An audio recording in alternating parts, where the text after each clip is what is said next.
Gantian Kubang, Kecamatan Gubuk, Kabupaten 50 Kota. 104,2 KCFM di dalam jaringan Mnet nomor 1 hati selalu dinanti.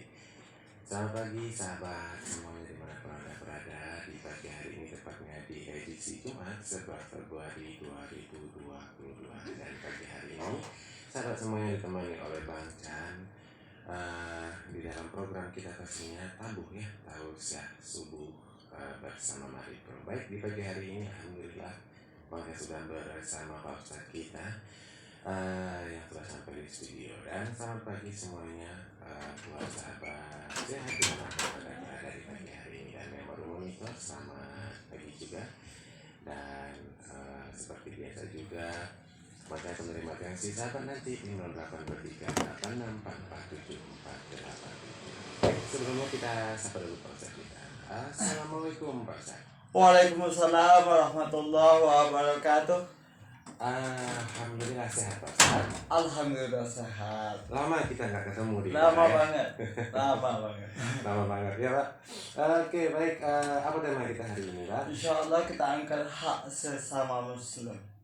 Hak sesama muslim. Baik sahabat Samaripo yang sudah standby di radionya pastinya ya, dengan pertanyaan juga nanti ya yang boleh ditanyakan kepada Ustadz kita langsung. Baik, kayaknya kita udah agak telat sedikit ya Pak Ustadz ya. Kita langsung aja dengarkan tausiah beliau berikut ini. Baik, kepada Pak Ustadz kita persilakan. Bismillah. Assalamualaikum warahmatullahi wabarakatuh. Alhamdulillahi rabbil alamin. Wassalatu wassalamu ala asrafil anbiya'i wal mursalin wa ala alihi wa ashabihi ajma'in. Ashhadu an la ilaha illallah wa ashhadu anna Muhammadan abduhu wa rasuluh sallallahu alaihi wasallam la nabiyya ba'dah. Allahumma fasalli wa sallim wa barik ala Muhammad wa ala alihi wa ashabihi ajma'in. Amma ba'du fa ya ibadallah, usikum wa iyaya bittaqwallah faqad fazal muttaqun. Ittaqullah haqqa tuqatih wa la tamutunna illa wa antum muslimun. Kaum muslimin, sahabatku dimanapun Anda berada, pada pagi ini kembali kita bersyukur kepada Allah Subhanahu wa Ta'ala atas segala rahmat, nikmat, taufik dan hidayahnya yang Allah limpahkan dalam kehidupan kita. Apapun bentuknya, baik itu nikmat yang dibutuhkan oleh jasad kita, mungkin itu berupa makanan ataupun minuman, kesehatan dan sebagainya, ataupun dalam bentuk nikmat yang dibutuhkan oleh rohaniah kita, mungkin itu berupa ilmu pengetahuan, iman dan takwa, serta agama yang membawa dan memimpin kita dalam kehidupan kita. Belum lagi mungkin nikmat yang lain yang tidak mungkin kita sebut satu persatu, yang semuanya Allah berikan dalam kehidupan kita. Tugas kita sebagai hamba Allah adalah bagaimana mempergunakan nikmat Allah sesuai dengan kehendak Allah Subhanahu wa Ta'ala dalam rangka mensyukurinya. Allah katakan juga, jika kalian pandai bersyukur kepadaku, kata Allah, maka aku akan menambah nikmat itu untukmu. Jika engkau tidak bersyukur kepadaku, kata Allah, maka sesungguhnya azabku sangat pedih untukmu. Kaum muslimin sahabatku dimanapun Anda berada, salawat dan salam dengan ucapan Allahumma sholli ala Muhammad kita hadiahkan untuk Rasulullah Shallallahu Alaihi Wasallam yang telah meninggalkan dua peninggalan untuk kita semua. Apabila kita jadikan suatu pedoman, suatu petunjuk, suatu acuan dan timbangan dalam kehidupan, maka Rasulullah katakan lan tadillu abada, selama-lamanya tidak akan pernah sesat, kata Rasulullah. Makanya oleh sebab itu, sebagai umat Nabi Muhammad Sallallahu Alaihi Wasallam, maka jadikan dua itu sebagai petunjuk dalam kehidupan. Karena Allah juga katakan hudal linnas wa bayyinatin minal huda wal furqan, petunjuk bagi manusia yang menjelaskan dan membedakan mana yang hak, mana yang batil. Kaum muslimin sahabatku dimanapun Anda berada, berbicara masalah umat Islam yang disebut dengan umat muslim, tentulah berbagai al-ikhwal, berbagai suatu kenyataan dan kejadian yang terjadi dalam kehidupan kita bersama. Tidak mungkin umat Islam itu bisa melakukan sesuatu hal tanpa adanya rasa persatuan, tanpa adanya rasa persaudaraan. Sesungguhnya orang-orang yang beriman itu, kata Allah, adalah bersaudara. Innamal mu'minuna ikhwah. Sesungguhnya orang mukmin itu, kata Allah, bersaudara. Kalau seandainya bersaudara, tentulah dalam pergaulan, dalam kehidupan mereka, tentu saling membutuhkan satu sama lain, saling menolong satu sama lain, memberikan suatu perhatian satu sama lain. Gak mungkin manusia termasuk umat Islam bisa hidup tanpa orang lain. Makanya daripada segi kehidupan umat Islam, agama Islam memberikan suatu petunjuk, suatu tatanan dalam menata kehidupan. Islam memberikan yang terbaik untuk umatnya. Manusia dalam kehidupan dunia ada yang dinamakannya dengan hak, ada pula yang namanya kewajiban. Berbicara masalah hak adalah yang terfikir bagi kita, bagaimana sesuatu itu kita terima, sesuatu yang kita dapatkan dan kita berhak untuk memilikinya, itu hak. Berbicara masalah kewajiban, tentulah sesuatu yang mesti kita lakukan, yang mesti kita tunaikan di dalam kehidupan kita. Antara hak dan kewajiban itulah yang mesti kita tunaikan dalam kehidupan kita. Apalagi umat muslim yang segala aturan, segala undang-undang, segala kewajibannya telah diatur oleh Allah dalam Al-Quran dan Sunnah Rasulullah Sallallahu Alaihi Wasallam. Mesti tahu kita, kalau umat muslim ini haknya, kalau sesama muslim ini pula kewajibannya, kalau antara muslim ini pula yang mesti dilakukan, kalau antar agama, beda agama, satu agama dengan agama lain, ini pula hak dan kewajibannya ada dalam agama Islam. Masalah agama Islam memberikan suatu kedamaian, baik antar agama ataupun di dalam satu agama. nggak ada perbedaan di ketika berbicara masalah persaudaraan.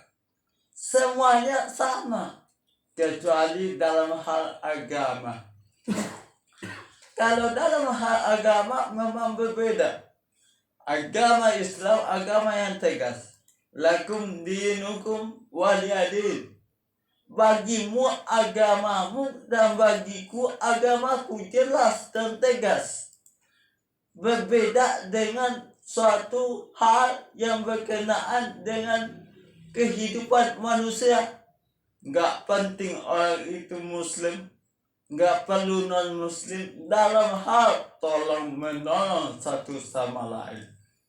Kaum muslimin, sahabatku dimanapun Anda berada, tentu berbicara masalah hak dan kewajiban ada dalam agama Islam, diatur yang namanya hak sesama muslim.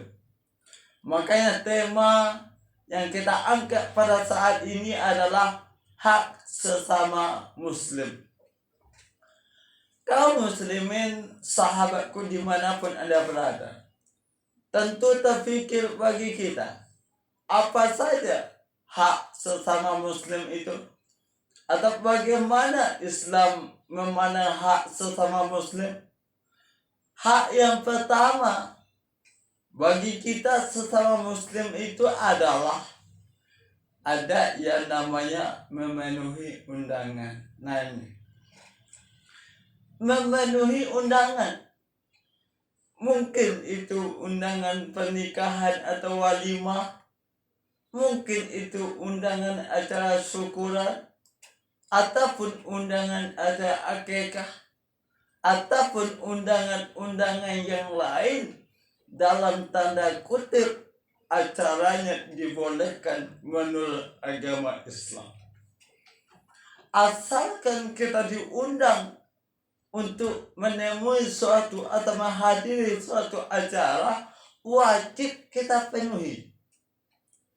Asalkan tidak ada halangan yang dibolehkan menurut agama untuk tidak menghadiri, maka di ketika ada yang mengundang, wajib kita hadiri. Ini apalagi undangan pernikahan nih. Ini mereka mengundang kita mungkin untuk merayakan suatu hal yang disebut dengan walimah. Maka di ketika kita diundang, wajib kita penuhi. Kapan itu waktunya, hari apa itu, datang. Tujuannya apa? Mempererat tali silaturahmi. Itulah hak sesama muslim. Maka wajib kita penuhi. Selagi undangan itu tidak mengarah kepada dosa dan maksiat, wajib kita penuhi. Oleh sebab itu sebetulnya memenuhi undangan itu suatu kewajiban sesama kita.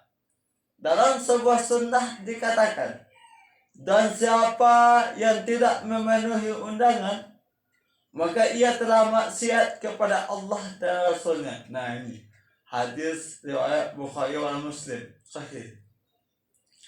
Siapa yang tidak memenuhi undangan, kata Rasul, maka ia telah maksiat kepada Allah dan Rasulnya, telah berbuat dosa kepada Allah dan Rasulnya. Kenapa? Sesungguhnya undangan sesama muslim, selagi tidak bertentangan dengan agama Islam, sesungguhnya itu undangan Allah, undangan Rasulnya juga. Untuk apa? Mempererat tali silaturahmi kita. Itulah umat Islam, satu sama lain bersaudara. Coba kita lihat dan kita perhatikan, ketika ada undangan walimah tadi, di sana banyak suatu kejadian yang positif. Mungkin teman lama yang tidak jumpa di sana bisa bertemu. Mungkin sesuatu yang tidak biasa kita dapatkan dari teman yang baik, di sana kita dapatkan. Mungkin di sana kita telah lupa dengan seorang teman dalam pesta walimah karena memenuhi undangan, di sana diingatkan lagi.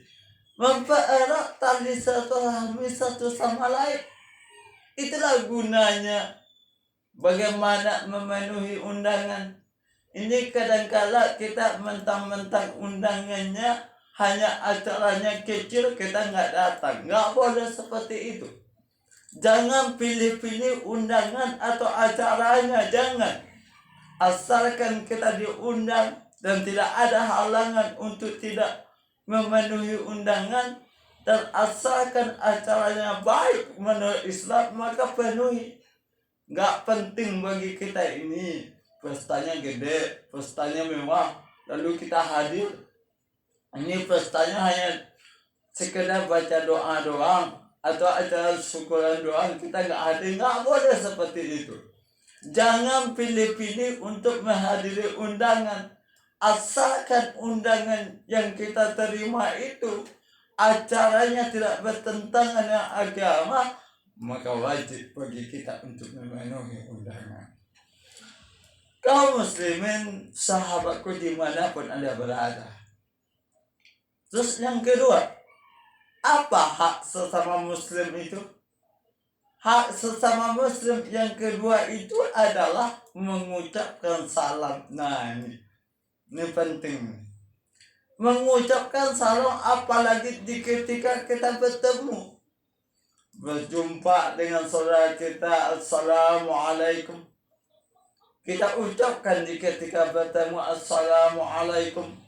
Ini kadang-kadang merubah kata-kata sapaan yang sangat mulia dalam agama Islam, merubah sapaan dengan sapaan yang biasa diucapkan oleh Yahudi dan Nasara. Nah, ini perhatian bagi kita. Kadang-kadang hello, hai, atau apapun namanya, pagi, siang, malam, itu bukan sapaan kita. Tapi sapaan umat muslim itu adalah mulia. Assalamualaikum. Bahkan lebih panjang, lebih mulia. Assalamualaikum warahmatullahi wabarakatuh. Mulia. Bukan hanya sekadar ucapan, tapi tersedia doa loh. Keselamatan atasmu, rahmat dan berkah Allah. Sangat-sangat mulia. Mendoakan sesama muslim agar selamat dalam menempuh kehidupan. Ini kadang-kadang ngangkat telepon aja, Assalamualaikumnya nggak ada. Berdering nih HP. Lalu orang manggil, nelfon. Lalu diangkat. Kata pertama kita ikut Yahudi. Halo? Ini siapa? Itu kata-kata Yahudi sebetulnya. Kata-kata Nasara yang bukan budaya umat Islam sebetulnya. Gimana budaya Islam? Assalamualaikum. Siapa ini? Nah, kalau belum juga dia ulang lagi Assalamualaikum. Nggak salah kok. Ini kadang-kadang aneh. Memang betul ya Assalamualaikum. Jawaban pertama memang itu. Lalu nggak kedengaran diulang lagi. Halo, halo. Sebetulnya apa salahnya kita ulang-ulang Assalamualaikumnya? Nah, itulah hak sesama muslim. Mengucapkan salam satu sama lain. Dalam sebuah riwayat dikatakan, Rasulullah SAW bersabda, demi Allah, tidak masuk surga hingga kalian beriman, dan tidak beriman hingga kalian saling mencintai. Maukah aku beritahu sesuatu yang jika kalian lakukan akan menumbuhkan rasa cinta di antara kalian? Kata Rasulullah. Maka jawabannya adalah ucapkanlah salam. Hadis rawahu Muslim sahih.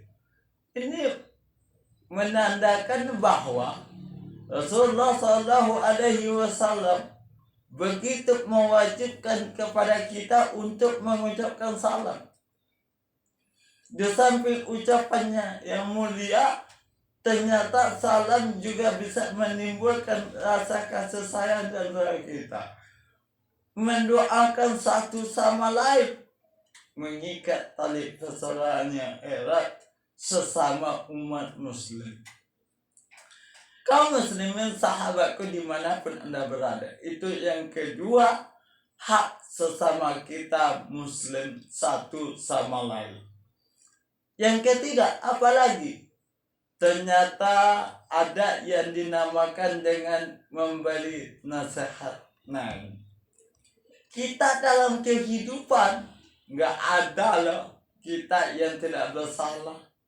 Nggak ada kita yang tidak khilaf. Nggak ada pula kita yang tidak punya dosa. Semuanya punya salah, siapapun dia. Yang tidak punya salah itu Rasulullah SAW. Kenapa dia maksum? Terpelihara dari dosa. Allah yang menjaganya. Yang lainnya punya kesalahan. Baik itu dia seorang nabi. Nabi Adam pun punya salah loh. Kapan? Ketika dia melanggar aturan Allah Subhanahu wa Ta'ala. Jangan dekati pohon kurdi, kata Allah. Lalu Nabi Adam langgar itu. Dia dekati juga, dia makan juga. Makanya nyangkut. Itu suatu kesalahan. Baik itu seorang ulama punya kesalahan. Baik itu seorang ustaz pun punya kesalahan. Nggak ada manusia yang nggak salah. Lalu di sebalik kesalahan itu, tugas kita adalah saling menasehati. Ini mentah-mentah manusia biasa, lalu nggak bisa nasihati ustaz, nggak begitu. Ustaz juga manusia biasa, patut dan layak untuk menerima nasihat satu sama lain. Bahkan mungkin bisa jadi godaan kepada ustaz lebih besar daripada godaan kepada manusia biasa. Kenapa? Semakin orang itu berilmu pengetahuan, semakin orang itu beriman, maka godaan syaitan itu semakin besar loh. Nah, makanya oleh sebab itu sesama muslim diberikan suatu hak dan kewajiban, yaitu memberikan nasihat satu sama lain. Kaum muslimin sahabatku dimanapun Anda berada, Rasulullah SAW mengatakan, agama adalah nasihat kepada Allah, kepada kitabnya, kepada rasulnya, kepada para pemimpin kaum muslimin, setelahnya pada umumnya. Hadis riwayat Muslim. Ini Rasulullah menggambarkan agama itu nasihat, kata Rasulullah. Memang betul, dalam agama semuanya nasihat. Apa itu bentuk perintah, apa bentuk larangan, semuanya nasihat. Maka ketika kita mengalami suatu kebuntuan dalam kehidupan, kembali kepada agama. Agama memberikan nasihat kepada kita. Lalu kalau kita sudah tahu tentang agama, tugas kita saling memberikan nasihat. Bukankah Allah juga mengatakan dalam surah As, wa'as, demi masa, kata Allah, inna insana fi khusr, sesungguhnya manusia itu berada dalam kerugian kecuali mereka yang beriman, wa amilu sholihat, mereka yang beramal soleh, wa tawassaw bil haqq, saling berwasiat memberikan nasihat dan kebenaran. Nah, ini pesan Allah kepada kita. Artinya apa? Saling memberikan nasihat. Saling memberikan nasihat dengan penuh kesabaran. Nah, ini tugas kita. Jadi kalau saudara kita salah, kita tunjukkan. Kalau saudara kita khilaf, kita berikan suatu jalan kebenaran. Tugas kita lah. Bukan hanya sekedar tugas ustaz, bukan. Bukan tugas ulama saja, bukan tugas para rasul saja, tidak. Tapi sesama muslim wajib saling memberikan nasihat satu sama lain demi keselamatan umat, demi keselamatan kita dalam menempuh kehidupan dunia sampai kepada kehidupan akhirat kelak. Kaum muslimin sahabatku dimanapun Anda berada, itu tugas kita. Baik itu nasihat dari orang tua kepada anaknya ataupun sebaliknya. Nah, ini kadang-kadang kita rancu. Kadang-kadang ketika anak menyampaikan suatu kebenaran kepada orang tuanya, malah dianggap anaknya melawan. Padahal sesungguhnya sebetulnya mungkin saja maksud anak itu baik loh, mengingatkan kita selaku orang tua mungkin tersalah selama ini. Penting untuk kita ingat, walaupun kita usia kita lebih tua daripada orang itu, selagi nasihat mereka baik untuk kita, selagi nasihatnya benar, terima saja, nggak masalah kok, nggak akan kurang daripada kewibawaan kita, tidak. Makanya oleh sebab itu intinya adalah saling menasehati satu sama lain. Selanjutnya, bahwasanya hak sesama muslim itu adalah menjawab hamdalah saat bersin. Nah ini mungkin terlupakan juga bagi kita. Di ketika kita bersin, secara medis maksudnya adalah kita mengeluarkan sesuatu yang buruk loh dari tubuh kita. Mungkin ada penyakit dalam tubuh kita karena bersin keluar bersama bersin itu. Mungkin ada virus yang terdapat dalam tubuh kita karena bersin keluar melalui bersin itu. Maka di ketika Allah mengeluarkan penyakit yang ada dalam tubuh kita, kita puji Allah. Alhamdulillah, terima kasih ya Allah, Engkau telah mengeluarkan penyakit dari tubuh hamba. Nah ini, makanya kita disunahkan untuk baca hamdalah di ketika kita bersin. Nah ini hikmahnya nih. Lantas di ketika kita bersin atau orang lain yang bersin mengucapkan hamdalah, maka kita jawab yarhamukallah. Nah inilah hak sesama muslim, saling mendoakan, saling memuji Allah Subhanahu wa ta'ala. Kaum muslimin sahabatku dimanapun Anda berada. Yang kelima, yang tak kalah pentingnya nih, sesama muslim itu adalah menyelenggarakan jenazah. Nah ini jelas dan nyata. Menyelenggarakan jenazah orang yang telah meninggal, saudara kita yang telah meninggalkan dunia. Gak mungkin loh setelah kita meninggal nih kita mampu mandi sendiri, gak ada itu.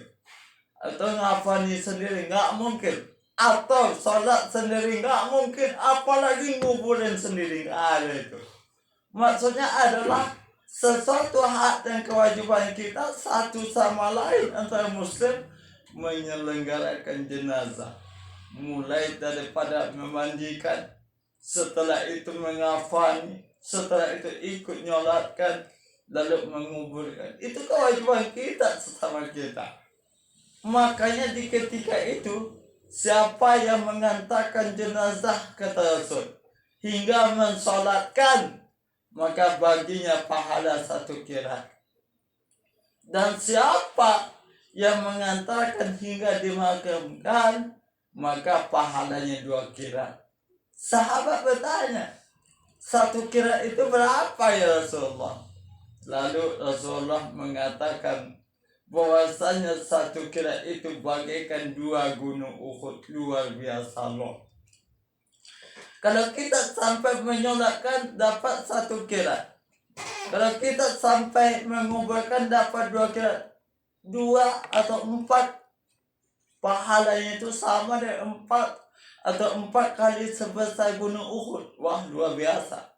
Hanya menyelenggarakan jenazah, minimal kita mampu harus melakukan sholat jenazah. Kalau kita nggak bisa mandikan, oke lah, mungkin yang bisa itu keluarganya atau yang mengapani juga keluarganya. Paling tidak menyolatkan itu bisa bagi kita semua. Kerugian bagi kita kalau nggak ikut, karena kesempatan itu kadang-kadang jarak atau lama waktunya. Nah itu kesempatan emas bagi kita, minimal menyolatkan. Nah itu. Selanjutnya yang terakhir nih, hak sesama muslim itu adalah menjenguk orang sakit. Nah ini hak kita, ini kewajiban kita. Gak ada mungkin kita manusia yang ada atau hidup di atas dunia yang tidak pernah sakit. Hampir semua manusia merasakan yang namanya sakit. Maka ketika saudara kita sakit, kewajiban kita sesama muslim jenguk. Tapi jangan pula ketika kita menjenguk orang sakit, kita katakan di dekatnya, nah ini sakitnya apa? Nah sakitnya gini nih, ini tubuh saya gini nih. Nah jangan kita bilang di sana, wah ini parah ini.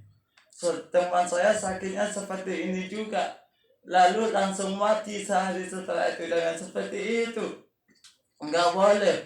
Itu menakut-nakuti akhirnya. Kita mendoakan, nah ini biasa saja. Insya Allah besok sehat. Rajin minum obat ya. Banyak istirahat dan berdoa. Nah ini. Jangan malah mendoakan dan menakut-nakuti. Nah ini tidak baik dalam pandangan agama Islam. Mudah-mudahan tausiah yang kita sampaikan pada saat ini memberikan suatu pencerahan dan tambahan ilmu pengetahuan bagi kita semua, terutama bagi yang menyampaikan. Semoga bermanfaat. Fa'tabiru ya ulil absar la'allakum tuflihun.